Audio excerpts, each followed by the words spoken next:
நீங்களும் பிரெட் இருந்தா ஒரு வாட்டி இந்த மாரி ட்ரை பண்ணி பாருங்க. இன்னைக்கு காலையில 6 மணிக்கு தான் நாங்க எந்திரிச்சோம். ஸ்கூல் போகறதுக்கு 1/2 மணி நேரம் தான் இருந்துச்சு. இன்னைக்கு கொஞ்சம் அசந்து தூங்கிட்டேன். அதனால தான் ரொம்ப லேட் ஆகி போச்சு.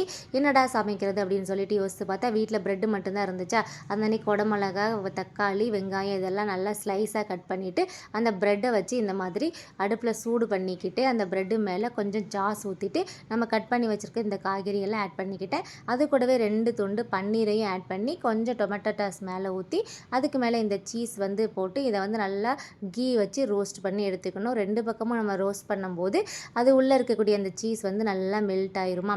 இதை செஞ்சு முடிக்கிறதுக்கு ஒரு 5 நிமிஷம் தான் ஆச்சு. இதை விட்டுட்டு தோசை இட்லின்னு ட்ரை பண்ணிட்டு இருந்தேன் அப்படின்னு சொன்னால் கண்டிப்பாக பஸ்ஸை விட்டுருவோம். ஏன்னா அதுக்கு தோசை இட்லி பண்ணுறது ஈஸி தான். அதுக்கு சட்னி சாம்பார் ரெடி பண்ணி கொடுக்கக்குள்ளேயும் எப்படியும் 15 நிமிஷம் ஆகும். ஆனால் இந்த ப்ரெட்டை வச்சு நான் 5 நிமிஷத்தில் பண்ணிவிட்டேன். அதுவும் பசங்களுக்கு ரொம்ப பிடிச்சிருந்துச்சி. சரி ஓகே இன்றைக்கி இதுதான் கிடச்சிது அப்படின்னு சொல்லிட்டு பள்ளிக்கூட டிஃபன் பாக்ஸுக்குமே இதுதான் நான் பேக் பண்ணியிருந்தேன். நீங்களும் ஒரு வாட்டி ப்ரெட் இருந்தால் இந்த மாதிரி ட்ரை பண்ணி பாருங்கள். நல்லாயிருக்கு.